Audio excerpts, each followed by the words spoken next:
Fala galera, tudo bem com vocês? Como estão aqui de volta para mais um vídeo. E dessa vez hoje estamos aqui para fazer uma análise, um review de Jurassic World Rebirth. Sim, hoje vai ser o dia da nossa análise com spoilers, certo? Hoje é o dia da análise com spoilers, ou seja, eu vou falar coisas do filme. Então, ou seja, se você não viu o filme, né, e quer ver o filme, não veja esse vídeo, tá bom? Vá lá ver o filme, seja pirata ou seja no cinema mesmo. Enfim, vai ver o filme e depois volte aqui pra ver o filme. Mas se você quiser ter pelo menos uma opinião, assim, pra você, uma recomendação pra você ver o filme sem não receber nada de spoilers, veja meu vídeo sem spoilers, certo? Veja meu vídeo sem spoilers, que eu não falei nada do filme, certo? Só falei algumas coisas, mas nenhum spoiler, certo? Nenhum spoiler, certo?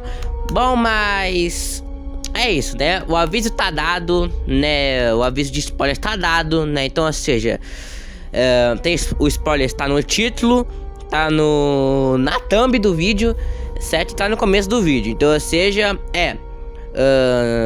não diga que eu não avisei, hein? Não diga que eu não avisei, ok? Então é isso, né? Sem mais enrolações, bora lá pra review com spoilers de Jurassic World Rebirth. Bom, a primeira coisa que eu tenho que falar é sobre o prólogo do filme, né? O prólogo do filme, né? Que é a cena lá em que o T-Rex, né? O dinossauro mutante do filme, acaba escapando, certo? Acaba escapando.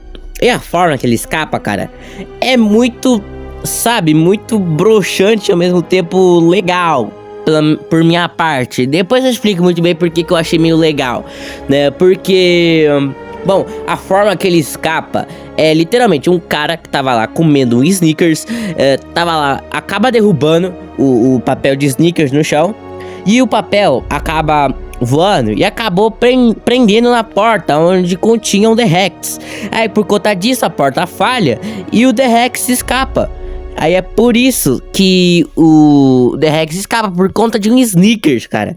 Um Snickers, né? Porque de um cara que derrubou o Snickers no chão e o Snickers voou e prendeu na porta. Isso é uma forma broxante de fazer um bicho escapar da sua jaula. Nos outros filmes, quando os dinossauros híbridos escaparam, né, eles tiveram muitas ideias estrategistas dos próprios dinossauros, como por exemplo a Indominus. A forma que a Indominus escapou, ela se camuflou, né, na jaula, arranhou a jaula para pensarem que ela tinha escapado, né, escalado, e na verdade ela tava ali dentro, só para eles terem que ir lá, né, e dar uma brecha para ela fugir, né. Foi uma estratégia bem inteligente da Indominus Rex, certo? E no Jurassic World Fallen Kingdom a estratégia do Indoraptor é também bem assustadora e estrategista por parte do próprio Indoraptor, porque o caçador lá, ele atira dardos no Indoraptor, e o Indoraptor finge que caiu, né? Aí dá pra ver que na verdade ele só tava fingindo, né? Aí ele morde o cara, o caçador, mata ele, né? Que tinha abrido o portão, e aí ele escapa, né? Foi uma ideia bem estrategista, mas não, aqui é por conta de um Snickers. O vilão do filme não é o T-Rex, e sim um Snickers, certo? É um Snickers, que forma broxante de um dinossauro escapar, né? Uma forma bem broxante. E por que eu achei isso meio legal, assim? Por conta que eu achei isso como uma referência à saga Premonição. Não sei se vocês já viram essa saga, a saga Premonição, eu já vi, mas essa saga é muito boa, né? E basicamente tem isso, né? Muito isso, né? Tipo de pequenos objetos, tipo, que você pode posicionar errado, podem ser usados pra te matar, né, sem zoeira. Tipo, como por exemplo no último filme, Premonição 6, certo? No filme tem uma moeda, certo? Uma moeda. Aí essa moeda, né, acaba se prendendo nos dutos de ventilação, aí perfurando, né, uns canos de gás inflamável, e aí fazendo tudo explodir, desmoronar e tal, né? Então, eu achei isso como uma referência à Premonição, né? Eu expliquei tudo errado como é que funciona, é porque é muito complexo essa saga de Premonição, né? Como é que eu explico.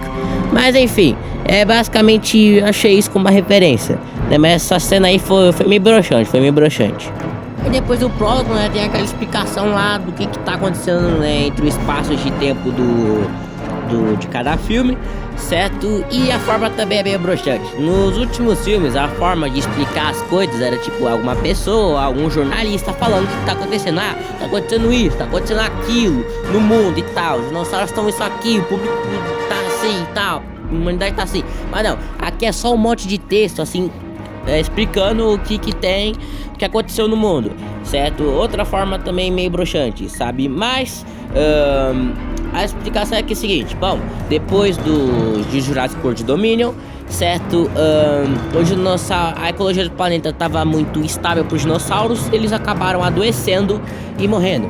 Muitos deles morreram, né? Então isso pode ser um indicativo de que a nossa querida Rex e a nossa querida Blue tenham falecido, certo? Não foi confirmado diretamente que morreram de verdade a Rex e a Blue, mas dá assim a entender que elas morreram, né? Já que falam que os dinossauros sobreviventes estão tudo lá nas linhas do Equador, né? Eles migraram para as linhas do Equador, certo? E as áreas perto da ilha do Equador são proibidas para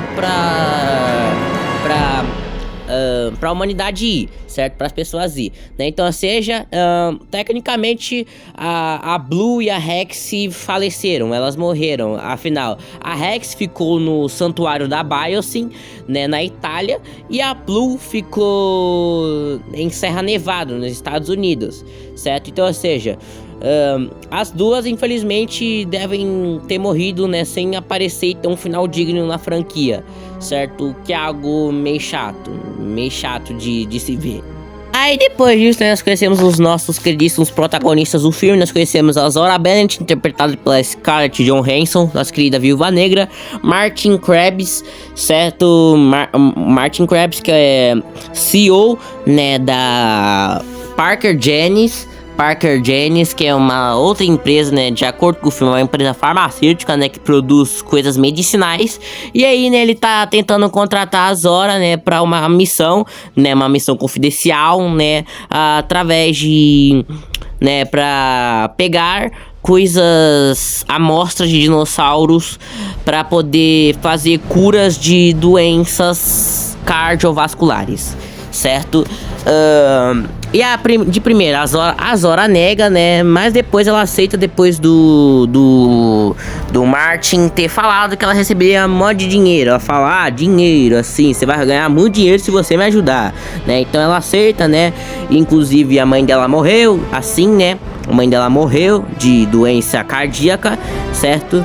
E aí depois disso eles vão lá falar com o Dr. Harry Loomis, certo? Que pra mim é um dos melhores personagens do filme. Ele é muito top, certo? Aí o Dr. Loomis tá lá no museu, certo? O museu tá fechando porque ninguém mais quer saber de dinossauros, certo? Ninguém quer mais saber, né? E antigamente todo mundo gostava de dinossauros, certo? Todo mundo pegava filas, né? E ficava horas querendo ver os dinossauros e tal. Mas na época do filme ninguém quer mais saber de dinossauro, certo? Ninguém quer mais saber de dinossauro, certo? E aí ele explica, né, que eles têm que pegar as amostras dos 3 maiores criaturas do planeta, certo? Mas aí ele fala que tem que ser as maiores, porque elas têm os maiores corações e tal. Aí tem que pegar as amostras vivas, né, porque o oxigênio perde... A hemoglobina perde oxigênio depois que o animal morre e tal. É uma explicação até que da hora, até que daorinha, né? Ele fala, né, que as 3 maiores criaturas estão em uma ilha, né, isolada. Eles têm que ir lá, certo? Certo? Inclusive ele fala, né, quais são as maiores criaturas do planeta, né, que é o Titanossauro, o Mosasauro e o Quetzalcoatlus. Mas aí quando ele fala, né, do Quetzalcoatlus, né, toda vez que ele fala o nome do dinossauro, aparece o esqueleto, né, no museu. Aí na hora que ele fala do Quetzalcoatlus, aparece o esqueleto, né, mas não é o esqueleto tipo do animal real, era tipo o esqueleto do bicho do filme, entendeu? E eu achei que tipo o bicho do filme, né, tinha mudado o visual, né, porque a Inge, né, falhou em criar um Quetzalcoatlus mais científico, né, mas não, os produtores do filme mudaram pra querer querer vender brinquedo de Dominion, né? O Quetzalcoatl de Dominion, já tinha um visual bem fiel à criatura real. Então era só eles ter pegado o visual e colocado do filme, mas não, eles decidiram mudar o visual só pra vender brinquedo, né? Afinal, quem vai querer comprar o mesmo brinquedo, só que com cor diferente, né? Que se dane, né, a ciência, né? A ciência curada, né? Que se dane, né? E aí o Dr. Henry Loomis acaba aceitando, né? E a Zora também. Aí depois eles vão atrás lá do Duncan, certo? Aí antes da cena que lá, mostra uma cabeça de um Dunkleosteus, certo? Uma cabeça de Dunkleosteus. Então, ou seja, significa que o Dunkleosteus é canônico na franquia, ou seja, ele já foi clonado. Ou seja, já deve ter algum vivo por aí nadando, certo? Aí mostra, né, o Duncan, certo? Que pra mim, é o melhor personagem do filme, né? Já vou avisando aqui que é o melhor personagem do filme. É um personagem bem legal, um personagem bem carismático. E eu gostei demais do Duncan no filme, né? Que primeiro o Duncan fala que não quer ir, né? Sei lá, aí a Zora, né, faz lá um escândalo lá, né, pro Duncan aceitar, e ele aceita, né, chama os caras, né, os amigos dele, os colegas dele e tudo mais, pra ir, né, aí antes deles irem, ele fala pro Martin: ei, meu filho, você não quer cair em cima na boca de um desses vivos, né, apontando pra uma boca de um megalodonte, né, então, ou seja, isso pode ser um indício que o megalodonte talvez esteja vivo na franquia, certo? Talvez tenha um megalodonte vivo na franquia. Bom, isso aí não sabemos, certo? Isso aí nós não sabemos, certo? Depois disso, né, mostra lá os mercenários no barco, certo? Certo? Pra desenvolver um pouco eles, né? Muita gente fala, esse filme aí tem muita falação, assim, tem muito humanos, assim. Mas é bom, né? Porque aí desenvolve, né, assim, né, os novos protagonistas, né? Já que aparentemente nós não vamos ver os protagonistas antigos da franquia de volta, certo? Nos filmes, certo? Mas, então é por isso que é bom, né, desenvolvê-los, né? Apresentar eles melhor pra nós, certo? Aí mostra, né, que o Duncan perdeu o filho dele e tal, né? Por isso que eu ainda considero ele o melhor personagem do filme, certo? Aí depois disso, o Dr. Loomis explica que os dinossauros estão na Ilha do Equador porque lá é onde tem melhor, como eu posso dizer? Tem uma melhor vegetação, temperatura, tudo semelhante a que os dinossauros tinham no período Cretáceo, né? Era Mesozoica, né? É mais parecido, né? Então é por isso que os dinossauros estão mais pra lá, certo? Então a primeira amostra, né, que os nossos protagonistas vão coletar será do Mosasauro, certo? Vão coletar do Mosasauro. Aí tem um mercenário lá que ele tem as armas aí que atira uma neurotoxina, certo? Aí o Harry Loomis não gosta muito disso, fala: ô, mano, não vai matar o dinossauro não, né? Ele fala: ô, mas você prefere o dinossauro ou prefere nós? Né? Os dinossauros vão acabar te engolindo vivo, certo? Nada tão relevante, certo? Mas aí depois o Dr. Harry Loomis explica pra nós, né, como eles vão coletar as amostras dos dinossauros, né? Ele fala que tem um dardo assim, né, que ao atingir o alvo vai extrair o sangue dele rapidamente. Aí a amostra é lançada no ar, aí ativa um mini paraquedas, e aí a amostra vai descendo lentamente até chegar na mão deles, certo? E aí depois disso, né, é mostrado a família do filme, né? Tem a família no filme, que já vai avisando aqui que é a pior coisa do filme. Certo? Eu odeio demais essa família. Essa família é muito chata, trama chata pro filme, certo? Totalmente descartável, acrescenta nada pra trama, certo? Mas tá aí, né? Infelizmente, nenhum deles morre no filme, mas é chato. Bom, aí, né, o barco dessa família acaba sendo atacado, né, e tombado pelo Mosasauro. eles tentam chamar ajuda, aí a ajuda deles acaba chegando no barco dos nossos queridos protagonistas, certo? Uns mercenários falam, ah não, é melhor nós ir atrás do Mosasauro, né? Outra pessoa vai lá e ajuda eles. Mas aí o Duncan, né, como o Duncan é um ser humano humilde, certo? Ele vai lá ajudar os inocentes, certo? Mas por mim eu deixava esses inocentes tudo se fuder, tudo pra casa do caralho. Aí vocês pensam, nossa Pedro, que é isso? Mas pra que tanto ódio pra cima da família? É porque eles são chatos demais, ainda mais desse cara de cabelo cacheado que é o Xavier, né? Ô moleque chato do caramba. Essa menina também, a mais velha, também chata demais, né?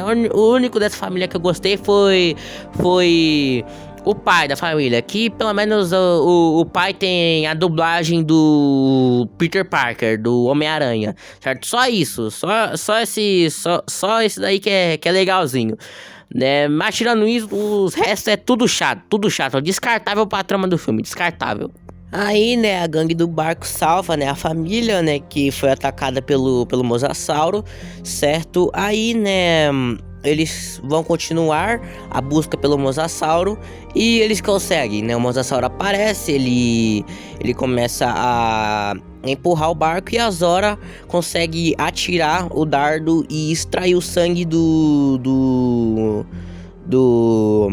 Mosasauro, certo? Mas aí aparecem os nossos queridos espinossauros, né? Os nossos espinossauros, que tem 4 nesse filme, né? Nos trailers foi mostrado que deu a entender no trailer que eram 3 espinossauros, mas não. Nesse filme tem 4 espinossauros, certo? E esses espinossauros atacam um barco, devoram um dos mercenários e tal, né? Um dos mercenários atira no espinossauro, o espinossauro devora um dos mercenários. Aí o espinossauro Aí a menina, certo? A menina mais velha tenta chamar ajuda, só que o Martin Krabs não deixa, tipo, porque é meio que tipo, a missão deles é algo meio ilegal, assim, né? O governo não pode saber que eles estão fazendo isso. Aí ele não quer deixar a menina pedir ajuda, aí os espinossauros acabam tão batendo no barco, a menina acaba escorregando e ficando pendurada no barco. Aí o Martin, ele deixa a menina cair, ele não ajuda ela, certo? O que dá a entender que ele tentou matar ela, certo? Pra não deixar ela pedir ajuda, certo? Aí depois a família pula, né, pra salvar ela, né? Pula o namorado dela, pula o pai dela e a menininha, pula todo mundo e acaba se separando, assim, do pessoal, certo? Acaba se separando, assim, a família com o grupo principal. Aí, né, o Duncan tá tentando despistar o Mosasauro, ele vai pra águas mais rasas, certo? Aí ele fala pro grupo pular da água, todo mundo pula, só que aí o Duncan, sem querer, acaba batendo o barco, naufragando o barco, certo? Ele naufraga o barco, graças a Deus todo mundo tá bem, certo? Mas uma das mercenárias acaba sendo devorada. Inclusive a morte dela é meio pai, ao mesmo tempo violenta, né? Porque ela tá lá, né, desarmando as coisas e tal, né, no barco, certo? As coisas e tal, os caixotes e tudo mais. Aí o espinossauro lá que tava dormindo, né, vai de fininho atacar ela, certo? Ataca ela, puxa ela pra água. Nós não vemos o espinossauro devorando brutalmente ela, mas dá pra ver a água ficando toda suja de sangue, certo? Ficando toda manchada de sangue. O que é muito violenta essa cena aí, né? Esse filme aí é bem violento, né? Um filme que tem a classificação 14+. Não é o filme mais violento da franquia, mas é o filme que tem a maior classificação indicativa, certo? Aí a família, né, que pulou na água se junta, né? A menina mais velha fala que o Martin tentou empurrar, tentou matar ela e tal. Aí eles vão tentar ir até uma instalação da Ingen, né? Que o próprio Martin falou que tem uma instalação da Ingen, né, que funciona na base de energia geotérmica. Aí eles vão lá, aí eles vão tentar ir até essa instalação geotérmica, certo? Aí, né, o grupo da Zora, né, o grupo da Zora tá lá, a Zora fala que tem um helicóptero vindo, certo? Que ela que ela pediu pra monitorar a frequência do barco, e se eles sumirem por 24 horas, o helicóptero vai vir até a ilha pra procurar por eles, certo? Então eles têm que ser rápido, então ela fala que é bom eles ir lá, né, procurar a amostra das 3 maiores criaturas do planeta, certo? Aí, né, tá lá, né, um vínculo da família, certo? O vínculo da família é chato demais, né, chato demais o vínculo dessa família. Inclusive, né, tem uma cena lá que eles estão dormindo, né, de boa, certo? A menininha acaba fazendo uma amizade com o Anquilops, certo? O Anquilops, inclusive o nome dessa Anquilops é Dolores. E é o que eu fiquei indignado, assim, né, que o Anquilops, certo? A espécie Anquilops foi descoberta em 2014. Tipo, ela tem data de descoberta em 2014. Ou seja, ela é mais nova que eu, provavelmente é mais nova que você que tá assistindo esse vídeo, certo? E o Metriacanthosaurus e o Megalosaurus, que tem, sei lá, 100, 150, 120 anos de descoberta, nunca tiveram uma aparição no filme da franquia. Algo que eu estou indignado, certo? Que esses dois nunca chegaram a aparecer em nenhum filme da franquia. Aí depois, né, o Xavier, né, o carinha de cabelo cacheado, protagoniza uma das cenas mais injustas da franquia. Que ele tá indo lá, né, mijar na floresta. Aí, né, 2 raptores aparecem para emboscar ele, certo? Aí, né, os raptores vão lá, né, emboscar ele. Aí os raptores são atacados pelo Mutadão, certo? Aquele híbrido, né, de raptor com Pteranodont. Ataca os raptores e leva a carcaça de um deles embora. E essa é a única cena, repito, essa é a única cena do filme que os raptores aparecem. Sem zoeira, os caras fizeram o render, colocaram o visual do bicho, certo? Parecendo com o de Jurassic Park 3, colocaram em comercial, fizeram brinquedo, tudo pro bicho aparecer por míseros 5 segundos de tela. E ainda com filtro borrado ainda, que quase nem dá pra ver direito o bicho tá borrado. Então, ou seja, indignado assim, né? Aí você fala, ai, Pedro, o Velociraptor protagoniza muitos filmes, tá? Mas ok, mas os caras fizeram o visual assim, né? Todo top assim pros raptores, pra eles aparecerem por 5 segundos e serem atacados sem fazer nada. É uma injustiça com a espécie do Velociraptor, é uma injustiça.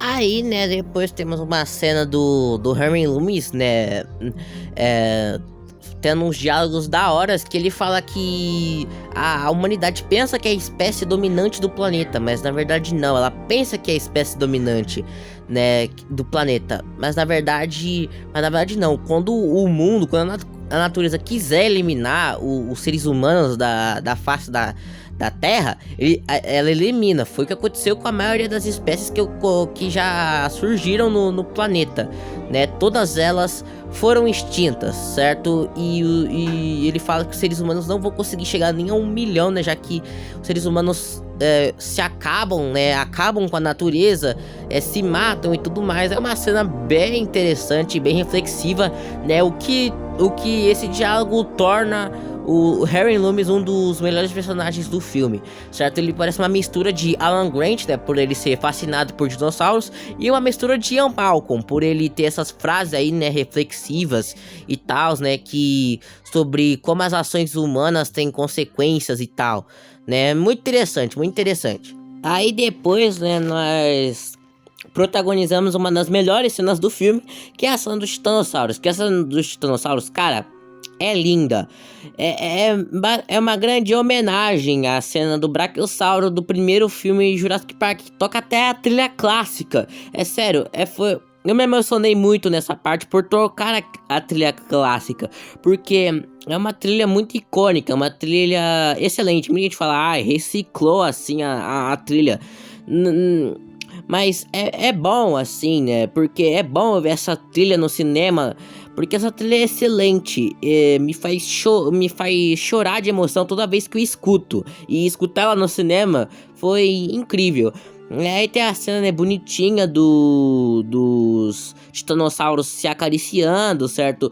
Dá pra ver o Dr. Henry Loomis todo emocionado, né? Lacrimejando de emoção ao ver os titanossauros e tal, né?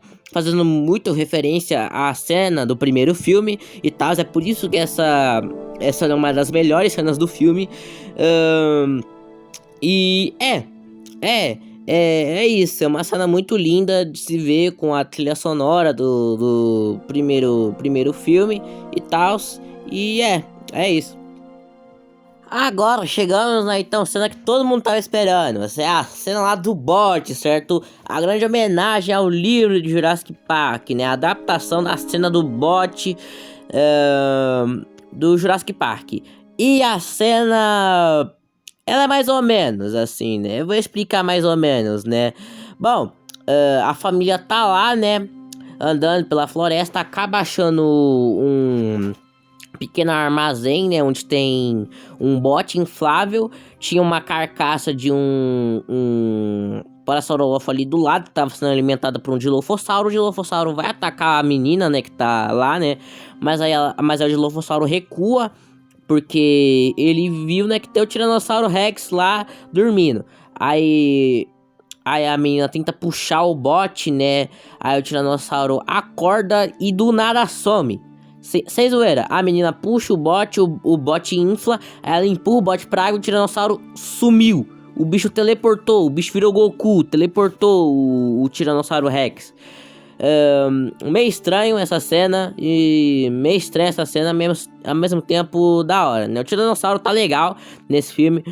Aí ocorre, né, a cena do bote e tal, né? O Tiranossauro vai atacar a família, né? Não sei porquê, né? Não sei porque ele foi atacar a família do bote. Se for pra comer, não faz sentido. Tinha uma desgrade, uma carcaça aqui, ali do lado dele. E ele poderia muito bem comer aquela carcaça ali pra alimentar o bucho. Provavelmente ele deve ter atacado a família pra, sei lá, expulsar os dois do território dele, né? Provavelmente pode ter sido isso, né?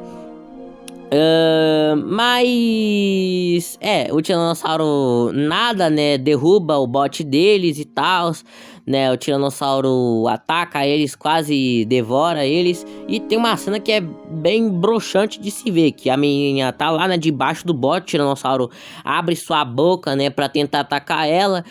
Mas aí, né, o Tiranossauro acaba não furando a bola. A boia, né? Falei bola, mas é boia. Não fura o bote fica todo intacto depois, né? O que é estranho, o Tiranossauro, pombas, ele tem 8 toneladas de força de mordida e não conseguiu furar uma bola. Isso foi muito estranho, certo? É por isso que essa cena aí do bote é mais ou menos boa de ver, né? Ela foi legal, sim, o Tiranossauro tá legal, apesar de ser a única aparição do Tiranossauro no filme. Eu vou falar disso mais tarde, mas essa daí foi a cena do bot, de Jurassic World Rebirth. Aí depois, né, vai ocorrer a cena de coletar a amostra do ovo do Quetzalcoatlus, certo? Eu já falei, né, mais cedo que eu não gosto muito desse Quetzalcoatlus, né? Mas ainda mais pela cena de esqueleto, né? Tipo, eu tava começando a gostar, né? Tava começando a gostar um pouco do visual dele, mas depois que eu vi aquele esqueleto, eu odiei esse visual, né? Por que mudaram esse visual? Mas ok, né? Já briguei por isso antes, mas ok. Ok, aí antes, né, de rolar o ataque do Quetzal, o Dr. Henry Loomis, né, conversa com a Zora falando que eles deveriam doar a amostra do sangue dos dinossauros pro mundo todo, né? Porque se eles doarem pra Parker Jennings, ela vai vender por um dinheiro caríssimo, né? Vai vender por um valor alto, aí ninguém vai comprar e não vai valer de nada, certo? E é por isso que é bom eles levarem as amostras e darem pro mundo, né? Pra salvar um monte, milhões e milhões de vidas, né? Aí o Quetzal aparece, né? Ele devora um dos mercenários.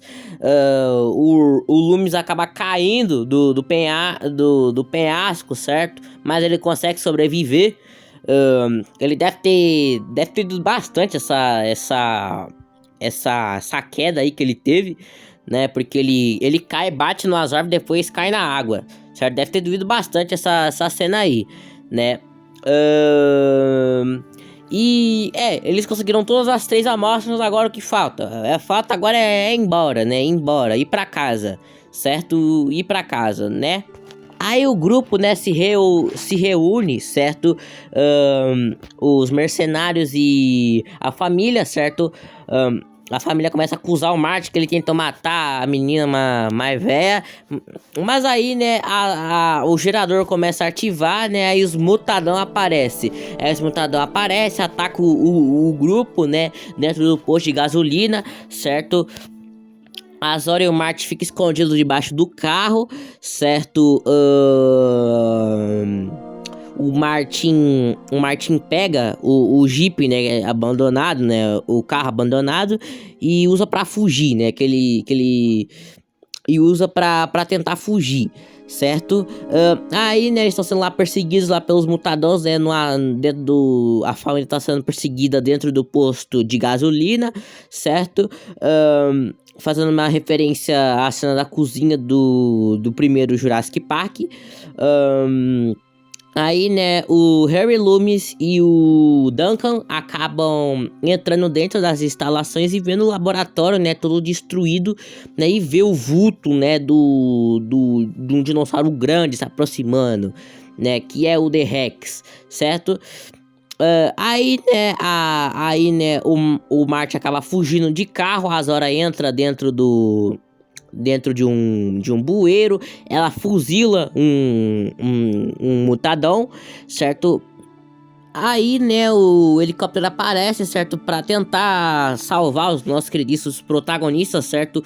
O Loomis consegue chamar a atenção do helicóptero, só que aí o T-Rex aparece, sim, o T-Rex aparece, certo? Destruindo o helicóptero, certo? Fazendo uma bela referência a Dino Crisis, certo? Preciso fazer um vídeo de Dino Crisis aqui nesse canal, certo? Que é a referência do Dino Crisis, que ele ataca o helicóptero antes de salvar os nossos protagonistas. Aí agora eles têm que ir pra ele tem que pegar um barco, certo? Que tá lá antes que o Martin chegue até lá. Aí o Martin tá lá, né? Dirigindo pela floresta. Aí um anquilossauro aparece, certo? Também aparece por 2 segundos o anquilossauro. O anquilossauro aparece, atrapalha um pouco o Martin no trajeto do carro dele. Aí o grupo tá lá seguindo pelos túneis, certo? Pelos túneis da instalação, certo? Aí o T-Rex aparece e começa a atacar eles, certo? Ele quebra o carro do Martin. E aí temos uma cena muito, muito top do filme, que o T-Rex pega o Martin e devora ele, certo?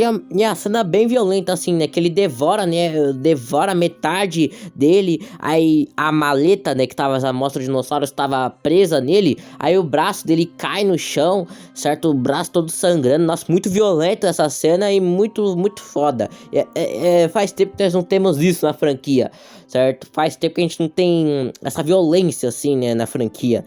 Muito top, né? E mostra, né, que o T-Rex é um vilão muito bem mais legal, muito bem mais top que o Giganotossauro. O Giganotossauro do último filme, ele era apenas um animal defendendo seu território. Mas aqui o T-Rex, ele é um vilão mesmo. É um vilão mesmo que tá atrapalhando os protagonistas, certo? De tentar fugir, certo? O Giganotossauro não fez nenhuma kill no Indominion, nenhuma kill humana, e o T-Rex fez 5 em apenas um filme, certo? E isso mostra que o T-Rex é um vilão bem mais legal que o Giga, certo?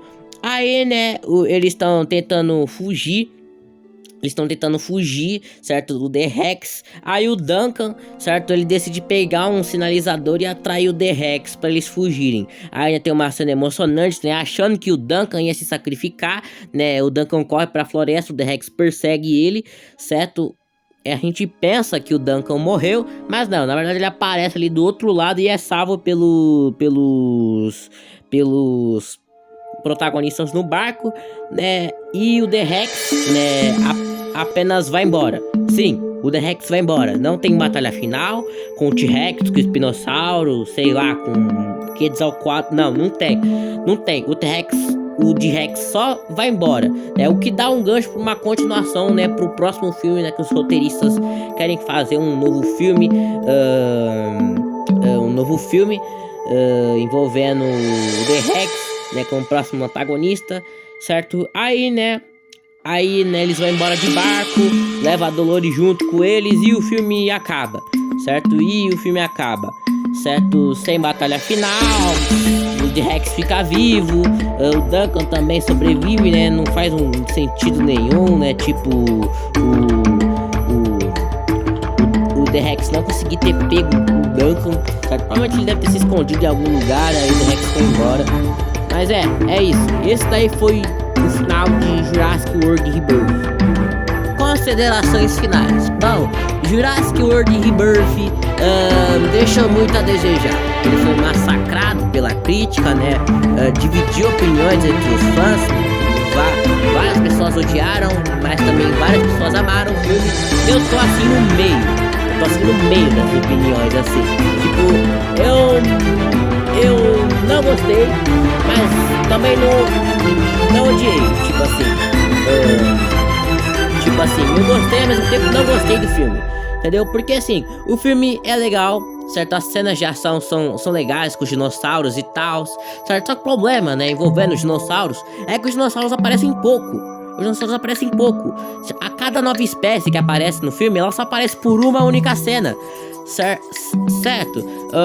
Eu pensei que, tipo assim, os espinossauros iriam aparecer e lutar contra o T-Rex no final, mas não, os espinossauros só aparecem no começo do filme, certo? Os raptores, né, que ganharam render, brinquedo, tudo, visual, tal, apareceram por mísero 2 segundos.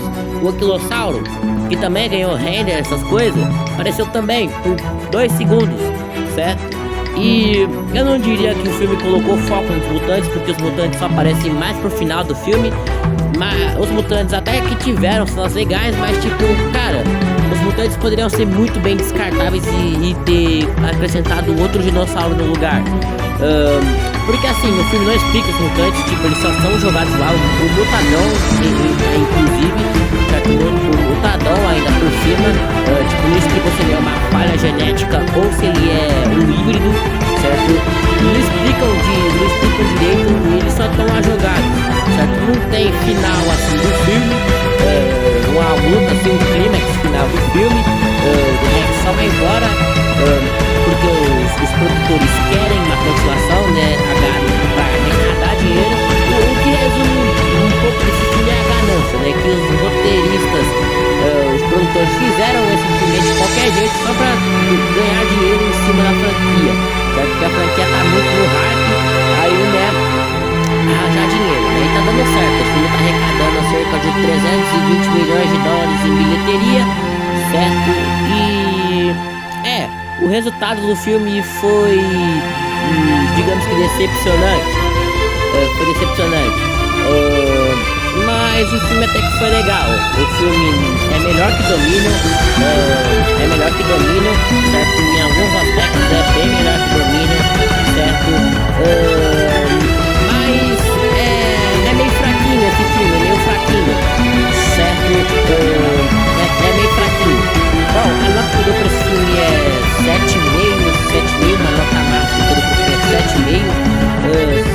É isso, né? Se você gostou do filme, beleza, eu te respeito. Se você também não gostou, beleza também. Bom, é isso, né? Essa foi minha opinião sobre Jurassic World Rebirth. Espero que vocês tenham gostado do vídeo. O vídeo ficou bem longo.